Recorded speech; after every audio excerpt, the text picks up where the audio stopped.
your referee, Howard Foster. And now, your referee, Howard Foster. Kuna boxer mmoja hapa ashataka mimi niekewe sumu mahali. Kwa sababu kuamini kama mimi labda niko sehemu kwa sababu ya baada ya pambano lile la Uingereza au kabla? No. Kabla hata ya kwenda Uingereza. Wewe ulijuaje kama hii sumu kwa kinywaji au chakula? Chakula. Wewe ulijuaje? Dunia ndogo bro. Dunia ndogo. Na mlikuwa kama mazuri tu. Subiri sana. Tuhifadhi jina kwa sababu ya mambo ya sheria na utu wa mtu. Ilikuwa mpo katika kama crew, yani hilo swala management wananiambia nisiliongelee, lakini kama binadamu la nichoma sana kwa sababu sijui ni roho mbaya kiasi gani kiasi kwamba mtu anaamini kwamba Mwakinyo akitoka pale alipo labda naweza kuwa nafasi yake. Yani mwenye mgahawa wake ndo amenieleza hivyo, ametueleza hivyo, sio amenieleza. Tanga, Dar es Salaam. Sitaki kusema wapi. Naona ndugu yangu usile hapa. Yani kwamba bwana tumepewa ofa kiasi fulani. Umenisoma baba? Wamekuja watu fulani na ni yale mambo tu ya kwamba unapiga picha, umeenda kula sehemu, watu wanakuposti kwamba anakuja kumbe mgahawa wake fulani, watu wakati ya mabupa. Umenisoma? Kwa sasa hivi nimekuwa muoga mimi. Toka somo. Ukinipa pipi pia siri. Ukinipa pipi pia siri kwa sababu sijui dhamira yako ni nini. Nimekuwa na hofu kwa sababu yani mimi binafsi nina roho mbaya kwa sababu kila binadamu kaumbwa na roho mbaya. Lakini roho mbaya yangu mimi sio ya kutaka mtu aharibikiwe na maisha. Ni roho mbaya kwamba fulani kapata hichi na mimi nipate kwa namna yangu. Lakini sijafikia roho mbaya kwamba nataka mtu aage kwa kuamini kwamba nikikaa nafasi yake naweza kuwa kama yeye. Na ukisha kufa ndo atachukua ulichokuwa nacho. Akili za mtu mpumbavu anaamini hivyo. Sio kama unanielewa. Akili za mtu mpumbavu anaamini hivyo. Maana unapomanage mpumbavu maana yake wewe manager ni mpumbavu zaidi. Ingekuwa una akili timamu asingekuwa anafikiria vitu kama hivyo na ukawa unamunga mkono. Sasa huyo jamaa anahitaji zaidi ya zawadi aliyokuambia bwana sisi tumepewa ofa. Yaani anahitaji mimi naamini ni Mungu. Sasa nimekata mguu kwa sababu ni binadamu. Kuna siku anaweza kaona lakini kweli bwana mwenyewe sina hela, ofa kubwa ya panya 300 akakubali. Ilikuwa sio ya panya kwa sababu ilikuwa sio ya ni watu ambao wameenda pale kwa technique sana. Ushanisoma? Yaani hatutakutia kwenye matatizo. Umeelewa? Hata uchunguzi ufanyike. Hatutakutia kwenye matatizo. Maana yake ni kwamba hii anaweza kula hapa, akapata pambano lake mwezi wa 3, akafa kwenye ndege. Kwa itakuwa yusiane na wewe. Lakini uzuri wamemfuata mtu muungwana na hofu ya Mungu, kajua kuua ni kuua tu.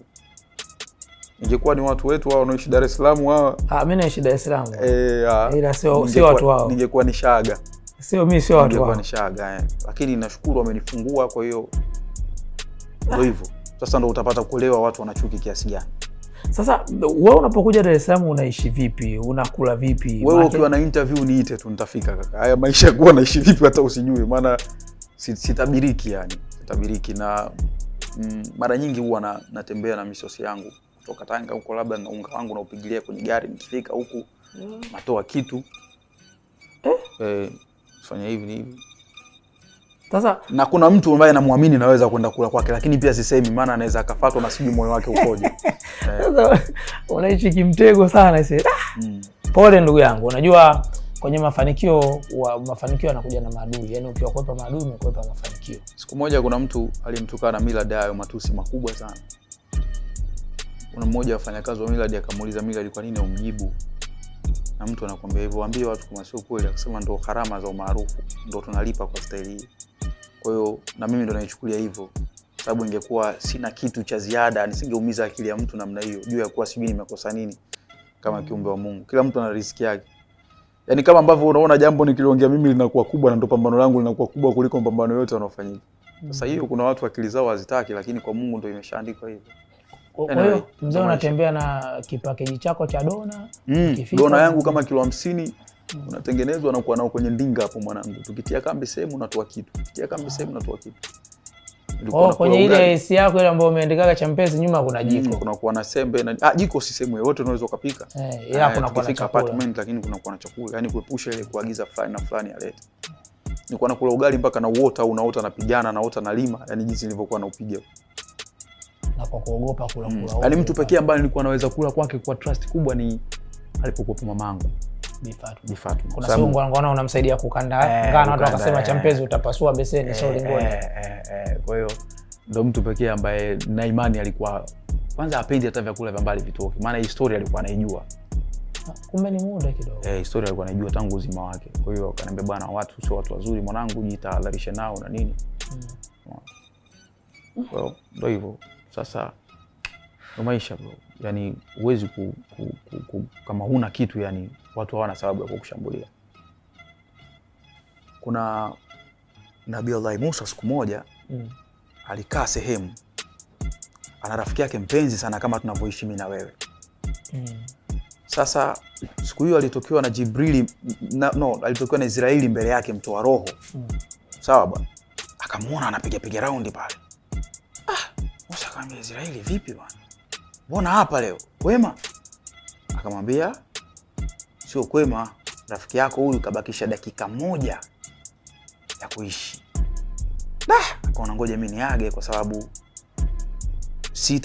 sitaweza kuyazuia maumivu nitakayoyapitia kama nitaona rafiki yangu anakata roho mbele yangu.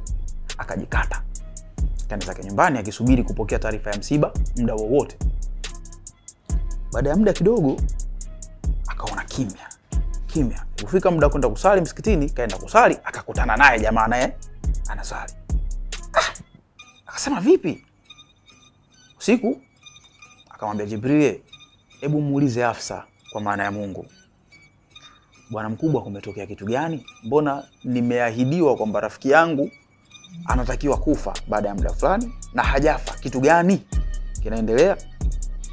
Mwenyezi Mungu akamwambia Jibril amuulize Musa, amwambie Musa amuulize rafiki yake alifanya nini kabla ya kufika pale kwake. Akamuuliza rafiki yake, akasema mimi nilikuwa na mkate mmoja, nilikuwa nimebeba kwa ajili ya kwenda kula na wanangu nyumbani. Nilipofika njiani nilikutana na mama anaomba msaada wa chakula, sikuwa na mkate, kabidi nimpe ule mkate wangu.